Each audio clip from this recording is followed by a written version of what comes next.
இயேசு கிறிஸ்துவின் இனிய நாமத்திலும் சேனைகளின் அதிபதி தரிசன சபையின் சார்பிலும் தரிசன வார்த்தை என்ற இந்த யூடியூப் சேனல் நிகழ்ச்சிக்கு உங்களை வாழ்த்தி வரவேற்கிறேன்.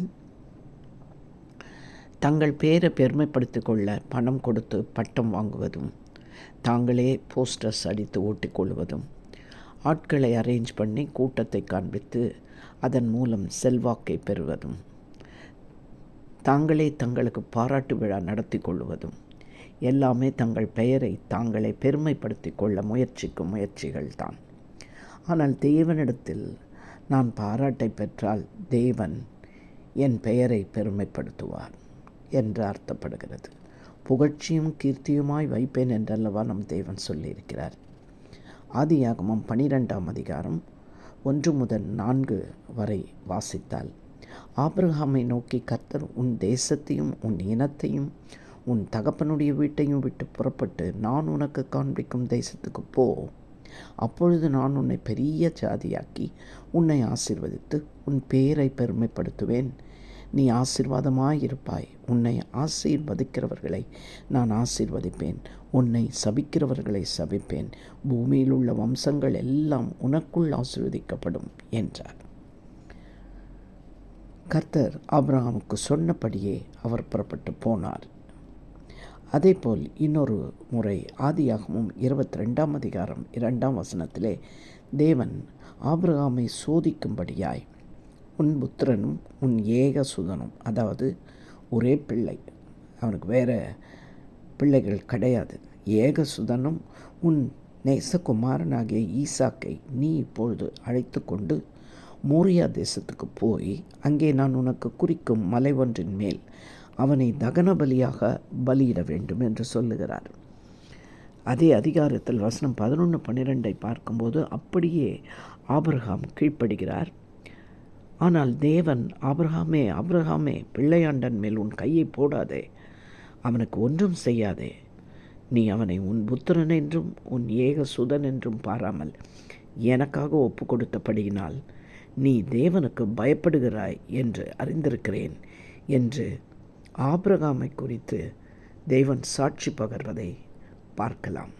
அங்கே அவரை ஆசீர்வதித்து, அவன் சந்ததியை வானத்து நட்சத்திரங்களைப் போலவும் கடற்கரை மணலைப் போலவும் பெருகவே பெருக பண்ணுவேன் என்றும், உன் சந்ததியார் சத்துருக்களின் வாசலை சுதந்திரிப்பார்கள் என்றும் சொல்லுகிறார். நீ என் சொல்லுக்கு கீழ்ப்படிந்தபடியினால் உன் சந்ததிக்குள் பூமியில் உள்ள சகல ஜாதிகளும் ஆசீர்வதிக்கப்படும் என்றும் தேவனுடைய பேரிலேயே ஆணையிட்டு சொல்லுகிறார். ஆபிரகாமின் இப்படிப்பட்ட தொடர் கீழ்ப்படிதனால் ஏனென்று தேவனை கேள்வி கேட்காமல் அடிபணிந்து அவர் செய்திருக்கிற ஒவ்வொரு காரியத்தையும் நாம் அறிந்தோம். தேவனுக்கு பயந்தவனானபடியினால் ஆபிரகாம் மனிதருக்கு பயப்படவில்லை. அதாவது அவருடைய மனைவிக்கு பயப்படாமல் தன் பிள்ளையை பலி கொடுக்க அழைத்து கொண்டு போகிறார். தேவன் சொன்ன எல்லாவற்றையும் தலைமேல் தாங்கி அதை செய்து முடிக்க முற்பட்டார். அதனால் ஆசீர்வாதத்தின் மேல் ஆசீர்வாதத்தை தன்மேல் சந்ததியின் மேலும் குவித்து கொள்கிறார். ஆதியாகமம் 12ஆம் அதிகாரம் 1-3 வரை அவர் சொன்ன ஆசீர்வாதங்கள் எல்லாமும் உன் சந்ததி சத்துருக்களின் வாசலை சுதந்திரிப்பாங்கள் என்ற ஆசீர்வாதத்தையும் மேலும் பெற்றுக்கொள்கிறான். தேவனுடைய இருதயத்தை மகிழ்விக்க மேலான ஆசீர்வாதங்களை நாம் தேவனிடத்திலிருந்து பெற்றுக்கொள்ளலாம். அதன் மூலம் நம் பேரை அவர் பெருமைப்படுத்துவார். யாரும் அதை மிஞ்சவே முடியாது. ஆபிரகாமுக்கு எகிப்து தேசத்தால் ஆகிய ஆகார் என்ற ஒரு அடிமை பெண் மனைவியாக கொண்டு அவளுக்கு ஒரு குமாரனை பெற்றார். அந்த குமாரன் ஆபிரகாமுடைய சொந்த மனைவியாகிய சாராள் ஆபிரகாமுக்கு பெற்ற வாக்குதத்த சந்ததி என்று அழைக்கப்படும் ஈசாக்கை பரியாசம் பண்ணுகிறான்.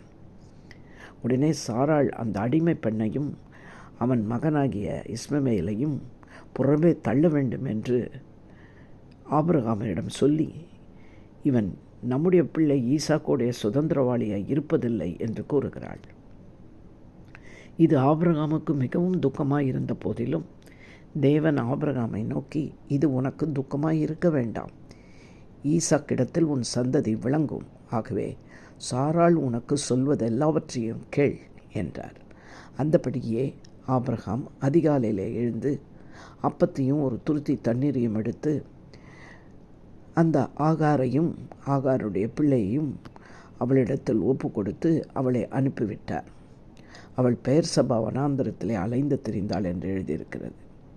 இப்படி தொடர்ந்து தேவனுக்கு ஆபிரகாம் கீழ்ப்படிந்ததால் இன்றும் ஆபிரகாமின் சந்ததி என்று உங்களையும் என்னையும் கூட அழைத்து ஆபிரகாமின் பெயரை பெருமைப்படுத்தியது போல நம்முடைய பெயரையும் அவர் பெருமைப்படுத்த தயாராக இருக்கிறார். ரட்சிக்கப்பட்ட ஒவ்வொருவரும் ஆபிரகாமின் சந்ததியாக இருக்கிறோம். ஆபிரகாமின் ஆசீர்வாதத்தில் நாமும் ஆசீர்வாதத்தில் பங்கெடுக்கிறோம். நம் பெயரையும் பெருமைப்படுத்துவது அதைவிட அதிக நிச்சயம் அல்லவா? ஜெபிப்போம்.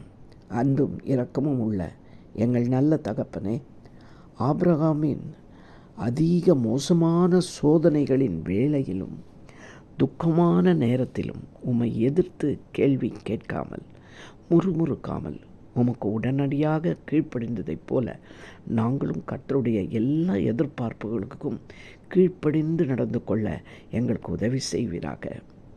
அதன் மூலம் எங்கள் பேரை நீர் பெருமைப்படுத்துவீர். நீர் பொய்யுரைக்கிற தேவன் அல்ல, நீர் வார்த்தை மாறும் அனுபவத்திறனும் அல்ல. கீழ்ப்படிதலுடைய ஆசீர்வாதங்களை எங்களுக்கு, எங்கள் சந்ததிக்கு நீர் சேர்த்து வைக்க எங்களுக்கு நீர் கொடுத்த இந்த ஆலோசனையான வார்த்தைகளுக்காக உமக்கு நன்றி சொல்லுகிறோம். என்றென்றும் தேவன் சோதிக்கிற சோதனையிலும் தேவன் எங்களிடத்தில் கொடுக்கிற கட்டளைகளுக்கும் உடனடியான கீழ்ப்படிதலை நாங்கள் செய்ய, அதற்கு அர்ப்பணிக்க எங்களுக்கு உதவி செய்வீராக. அதன் மூலம் நாங்களும் எங்கள் சந்ததிகளும் உம்மிடத்தில் மிகுந்த ஆசீர்வாதங்களை பெற்றுக்கொள்ளவும் எங்கள் பேரை மூலம் நாங்கள் பெருமைப்படுத்திக் கொள்ளவும் உதவி செய்வீராக. இயேசுவின் மூலம் ஜெபிக்கிறோம் எங்கள் நல்ல பிதாவே, ஆமென். இந்த செய்தி நிச்சயமாய் உங்கள் பேரை பெருமை பெற செய்ய உதவி செய்யும். அதே போல் மற்றவர்களுக்கும் இது ஆசீர்வாதமாக இருக்க லைக் பண்ணி ஷேர் பண்ணி சப்ஸ்கிரைப் பண்ணாதவர்கள் சப்ஸ்கிரைப் பண்ணுங்கள். கர்த்தர் உங்களை ஆசீர்வதிப்பார்.